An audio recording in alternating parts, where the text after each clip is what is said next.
Sebelumnya Kak, perkenalkan dulu, saya admin Jehan yang bakalan nemenin Kakak nih untuk sharing-sharing atau cerita-cerita sedikit tentang jurusan Kakak nih, jurusan Mm-mm. S2, jurusan Ilmu keluarga. ilmu dan Mm-mm. perkembangan anak gitu ya Mm-mm. di IPB ya Kak.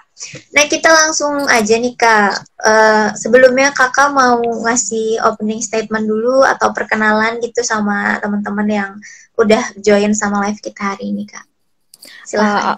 Oke, halo semuanya, selamat malam. Assalamualaikum warahmatullahi wabarakatuh. Perkenalkan, aku Soraya.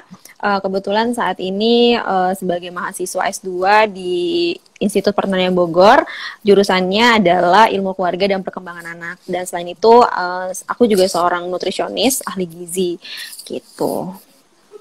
Oke nih, aku panggilnya Kak Soraya aja ya Kak Ya, ya. oke. Oke, nah ini kan Kak kayaknya maksudnya baru gitu ya diintip Mm-mm. kuliah Mm-mm. mahasiswa untuk di kami gitu. Biasanya kan S1 Mm-mm. semua. Mm-mm. Itu masih kayak apa hal baru gitu ya. Kayak nih S2 tuh gimana sih Kak? Atau jurusannya perbedaannya apakah memang di S1 IPB-nya ada jurusan ilmu keluarga dan perkembangan Mm-mm. anak juga atau gimana Kak? Boleh diceritain? Mm-mm. Jadi sebenarnya di IPB itu untuk jurusan ilmu keluarga dan perkembangan anak ini memang ada ya dari S1 sampai S2 tuh memang ada. Cuma memang S1 aku itu kan gizi dan aku melanjutkan ke S2-nya ini tertarik untuk ngambil ilmu keluarga dan perkembangan anak gitu. Justru agak keluar dari gizi tapi tetap sih sebenarnya mempelajari itu juga gitu. Oke, ini nggak sih Kak bisa bisa ceritain lebih lanjut gitu Mm-mm. Kak, kayak ini jurusan ilmu keluarga dan perkembangan anak tuh khususnya yang S2 itu gimana sih Kak, apa aja yang dipelajari gitu. Kalau untuk di S2 sendiri sebenarnya kita tuh ada ilmu kan namanya ilmu keluarga dan perkembangan anak. Tapi jadi dibagi menjadi dua gitu loh. Jadi di semester 1 itu kita memang fokus mempelajari semuanya. Jadi dari ilmu keluarga sampai ilmu perkembangan anak tuh dipelajarin. Dan di semester 2 itu biasanya kita lebih ke penjurusan gitu. Jadi kita tuh lebih penjurusannya itu tuh kita fokus ke keluarga aja atau kita fokus ke ilmu perkembangan anak gitu. Dan kebetulan yang aku pilih ini adalah ilmu perkembangan anak gitu. Jadi aku memang lebih concernnya itu ke anak-anak walaupun di semester 1 aku tetap pelajarin juga tentang keluarga gitu. Oke, ini Kak, berarti kalau misalnya S2 berapa Hmm? semester nih Kak? Kebetulan 4 Empat. semester sih. 4 semester. Semester. Oke nih karena eh, apakah di semester 1 apa di semester Hmm? 2 itu memang apa ya sudah ada praktikumnya atau memang pembelajaran S2 tuh memang praktikum aja gitu terus Kak nggak ada Hmm. teorinya sedikit apa gitu. Kita praktikum sih, tapi tidak tidak sebanyak anak S1 ya, karena kan S2 itu kan singkat banget. Jadi untuk S2 ini tuh kita praktikum tapi sambil teori juga gitu. Cuman memang dia tidak lebih padat praktikumnya dibanding anak S1 gitu. Biasanya sih kita turun langsungnya itu langsung ke keluarga-keluarga yang mungkin tergantung kasusnya kan, tergantung case-nya kan, mungkin dari mulai perceraian itu juga termasuk di situ. Dan untuk perkembangan anaknya itu biasanya kita langsung menghadapi anak-anak yang karena kita belajar ilmu pengasuhan, parenting, dan kita juga belajar terkait tentang moral anak. Jadi kita biasanya melihat nih, kita biasanya turun langsung untuk melihat apakah ada orang-orang di sekitar kita yang mungkin anaknya itu harus kita intervensi lebih jauh terkait dengan parenting dan moral gitu. Oke, berarti ini ya Kak pembelajarannya lebih banyak ke studi kasusnya gitu ya Kak Iya, ya. iya betul. Oke, nah untuk ini nih Kak mata kuliah gitu yang Hmm? paling paling banget menarik nih dari semester 1 sampai semester 4 nanti tuh apa nih Kak kira-kira? Karena kebetulan peminatan aku itu anak bukan keluarga, jadi yang paling aku suka itu sih sebenarnya mempelajari pengasuhan ya, ilmu pengasuhan dan moral karakter gitu. Jadi ini sebenarnya hal yang baru sih gitu. Kok bisa sih ada ilmu, ada moral kok dipelajarin gitu kan? Karena kan jarang banget. Bahkan mungkin sebagian orang berpikir moral dan karakter aja dipelajarin gitu kan. Tapi di ilmu kita bahkan karakter orang aja kita pelajarin, bahkan moral aja kita pelajarin dan sampai pengasuhan aja itu kita pelajarin. Itu yang paling menarik banget sebenarnya untuk aku sendiri ya pribadi gitu. Oke, berarti ini ya Kak banyak dasar-dasar ilmu psikologi perkembangan gitu ya Kak ya. Kita juga pelajarin basicnya itu sih. Oke nih Kak. Eh, apa ya Kak? Saya kan masih bingung nih. Maksudnya kayak lebih menjurusnya gimana nih, kan Kakak bilang Kakak nutrisionis gitu nih Kak. Nah ini tuh maksudnya nyambungnya di sebelah mananya nih Kak, untuk di nanti kita ke lapangannya untuk anak-anaknya gitu, di akan prakteknya gitu Kak, gimana? Kebetulan karena aku nutrisionis ya, itu aku gabungkan dengan perkembangan anak tuh cocok banget sih gitu. Jadi dari situ kita kan juga mempelajari gaya pengasuhan kan, dan ternyata untuk asupan makan anak, mulai dari perilaku makan, contohnya itu tuh nggak bisa cuman semerta-merta kita lihat masalahnya itu karena si asupan makan itu tuh kan pasti ada masalah dong, ada penyebabnya tuh apa gitu. Dan dari situ ternyata aku baru tahu bahwa ternyata asupan anak sampai anak memiliki perilaku makan yang nggak sehat itu tuh ada pengaruhnya terhadap parenting dari pola asuh orang tua gitu, dan dari situ mempengaruhi perkembangannya seorang anak dong gitu. Dan itu sih yang nyambungnya tuh itu gitu. Jadi selain mempelajari asupan nih, tapi aku juga punya bekal untuk perkembangan anak itu gitu. Jadi nggak cuma asupan bergizi aja, tapi juga tahu gitu harus memperlakukan anak seperti apa gitu, gaya pengasuhannya seperti apa, lalu pola asuh makan yang harus diberikan orang tua kepada anak tuh seperti apa, sampai memberikan asupan yang bergizi kepada anak kayak gitu. Oke nih. Oke nih Kak, terus kan banyak juga nih kayak ya, orang tuh mikirnya kalau S2 tuh akan lebih berat daripada S1 gitu. Nah, itu tuh mitos apa enggak sih Kak gitu? Sebenarnya kalau dibilang mitos, nggak mitos ya, itu sebenarnya benar gitu. Karena memang selama aku S2 ini tuh yang namanya tidur itu pasti kurang gitu. Karena kita banyak banget tugasnya numpuk, dan lebih banyaknya itu adalah literatur review, jurnal, itu harus tuh setiap hari. Jadi setiap minggu itu kita bisa sampai literatur review, jurnal tuh bisa 10 sampai 20 tuh ya itu harus dikerjain kayak gitu kan.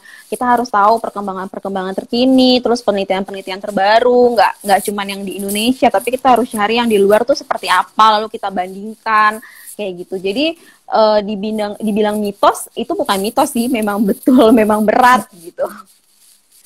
Oke, ini nih Kak, tadi juga Kakak kan bilang literatur, terus jurnal-jurnal, itu kalau di tesis biasanya minimalnya ada minimalnya nggak sih Kak, berapa jurnal internasional kayak gitu-gitu, apa gimana? Iya, memang ada ya. Untuk kita kan tergantung berapa banyak variabel ya. Dari satu variabel aja, kalau bisa 50 jurnal, bisa harus kita literatur review itu 50 jurnal gitu. Belum lagi ditambah berapa variabel kita kan. Kalau variabelnya 3 itu aja udah hitungannya 150 literatur review kan, udah 150 jurnal yang harus kita review gitu. Jadi ya semakin banyak, justru semakin banyak kita membaca tuh malah semakin banyak kita jadi tahu kan informasinya gitu. Berat ya Kak ya untuk S2.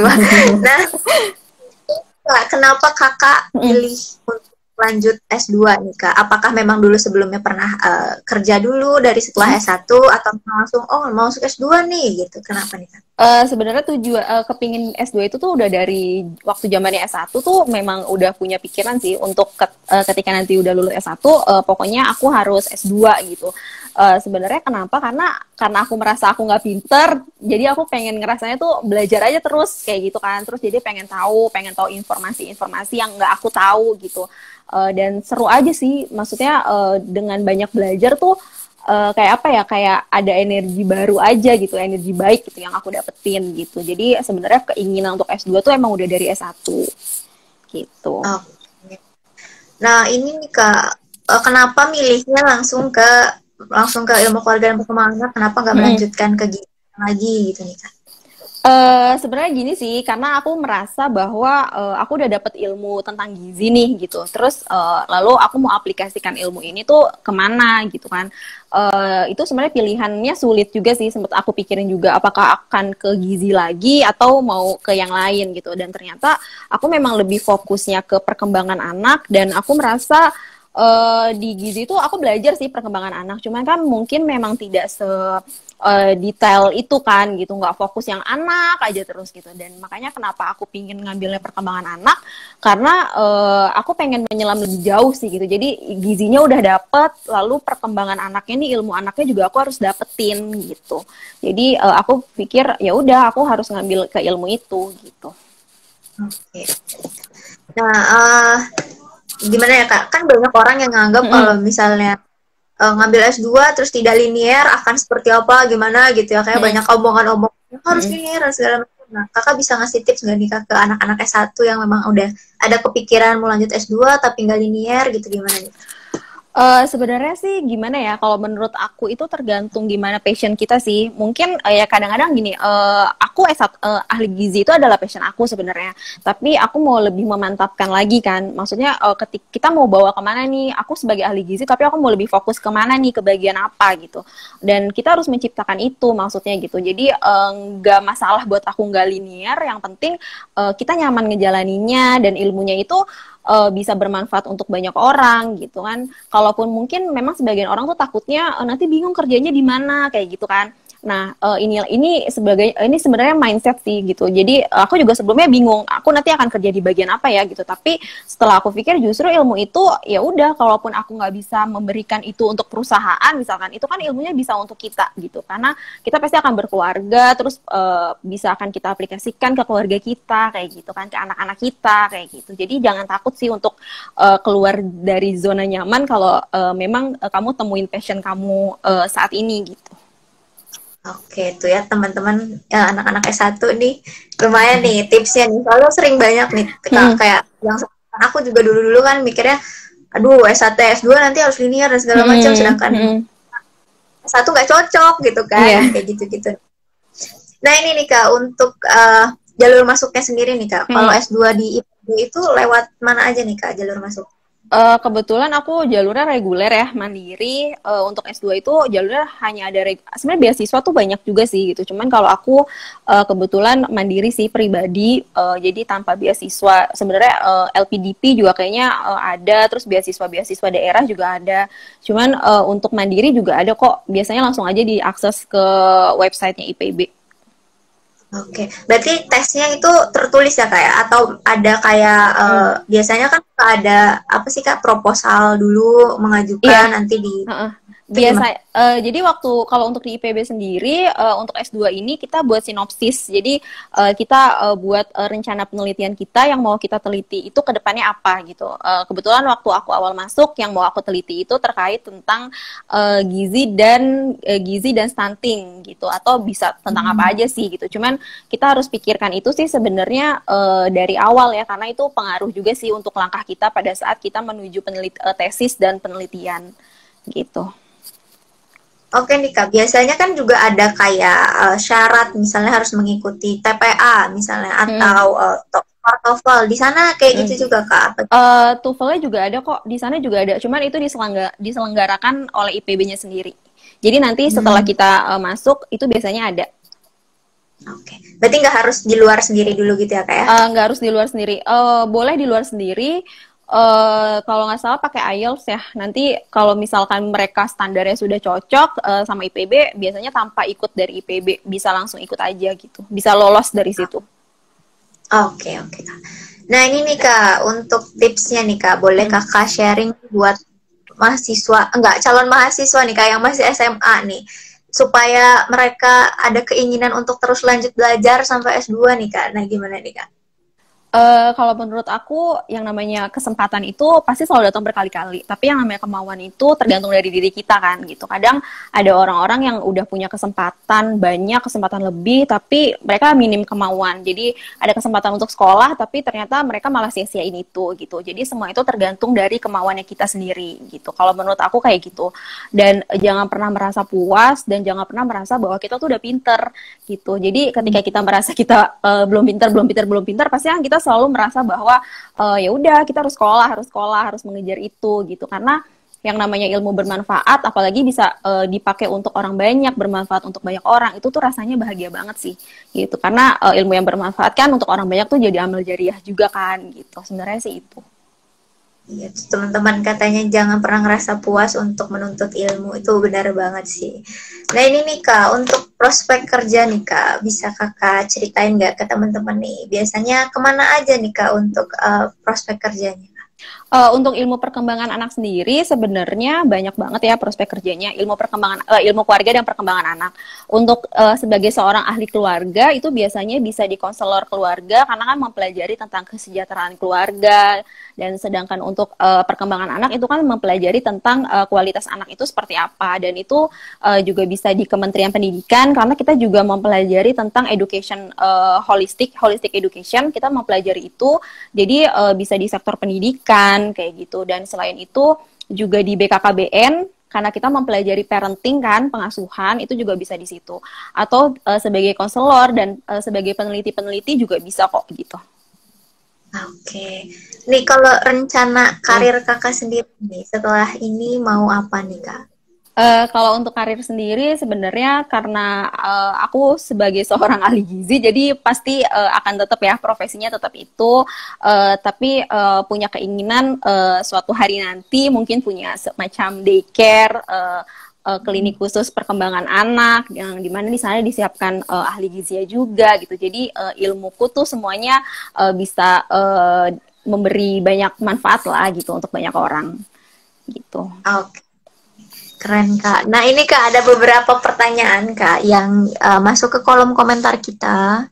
Katanya kalau ilmu nih ada dari Haki Time. Kalau ilmu keluarga sama hukum keluarga ada hubungannya nggak kak katanya? Kayaknya beda ya. Kalau ilmu keluarga tuh lebih ke kesejahteraan keluarga ya. Cuman mungkin kalau hukum keluarga tuh apa ya, norma-norma mungkin atau nilai-nilai yang terkait tentang hukum itu beda sih karena jurusannya juga beda. Mungkin ya sih ini kayaknya beda nih. Terus ini nih kak ada juga nih pertanyaan dari sebentar. Oh ini tadi ada yang nanya ada beasiswa S2 nggak kak di IPB? Banyak ya tadi ya saya. Sebenarnya banyak bisa diakses kok kayak LPDP, terus Kemendikbud juga ada, lalu beasiswa-beasiswa dari daerah juga ada gitu. Oke, ini juga ada pertanyaan lagi. Nih, mana nih? Berarti kalau dari D4 kebidanan, terus melanjutin S2, ilmu keluarga dan perkembangan anak, ini bisa katanya gitu, Kak? Bisa kok. Bisa kok. Bisa karena bisa, ya? Aku aja dari gizi kan, gitu. Bisa kok. Tapi kan bisa, gitu. Tetap paling ada tesnya kan, gitu. Dan harus sesuai juga dengan keinginan ya kak ya, jangan sampai lanjutkan lagi tapi nggak sesuai gitu ya. Betul. Nah ini kak, ada ini nggak sih kak, ada cerita-cerita yang kayak hal menarik di S2 ilmu keluarga dan perkembangan anak nih yang mau kakak sharing ke kita nih kak? Hal menariknya aku jadi tahu sih tentang karakter anak tuh seperti apa. Terus tadinya kan mungkin nggak paham ya tentang ilmu parenting, dan ternyata yang aku pelajarin tuh kayak kesiapan kita menjadi orang tua tuh berpengaruh banget gitu. Bukan hanya siap untuk menikah aja ya, tapi siap untuk memiliki anak juga itu penting banget gitu. Karena ketika kita siap memiliki anak, berarti kita siap untuk memberikan pengasuhan yang baik untuk anak kayak gitu kan. Dan kita lebih paham tentang karakter orang tuh seperti apa gitu. Karena aku mempelajari itu juga, lebih sensitif sih sebenarnya. Jadi ketika ada orang mungkin cerita apa, keluhan apa gitu, jadi kita lebih sensitif, lebih tahu orang ini tuh karakternya seperti apa kayak gitu. Sebenarnya hal-hal menariknya itu adalah hal-hal yang aku nggak pernah dapetin di S1 aku dulu, dan sekarang aku dapetin, yang salah satunya adalah itu. Iya nih, karena memang apa ya, kalau misalnya mengurus anak tuh nggak main-main gitu ya kayak, karena kita harus punya ilmu dasarnya dulu, ilmu yang benar gitu, karena kan nanti karakter orang atau sifat orang setelah dewasanya juga tidak lepas dari masa lalu kecilnya dia gitu ya kayak. Betul. Nah terus juga masih ada yang bertanya nih kak, kalau dari D4 kedinasan mau masuk S2 PTN bisa nggak kakak? Bisa, karena memang mereka ada tes masuknya dulu dan itu harus dilakukan gitu ya kak ya. Oke nih, karena waktunya juga sudah mau mepet nih kak. Oh ini masih ada pertanyaan nih kak. Kalau kesejahteraan keluarga nanti kerjanya di mana kak? Gitu. Kan kita perkembangan. Ya. Sebenarnya perkembangan anak ya, tapi kita mempelajari kesejahteraan keluarga juga di dalam ilmu keluarga itu gitu. Cuma mungkin nanti kerjanya bisa sebagai konselor keluarga gitu, atau bisa di BKKBN, itu juga bisa kok. Oke. Tuh jadi jangan takut dengan prospek pekerjaan yang sempit gitu ya Kak ya.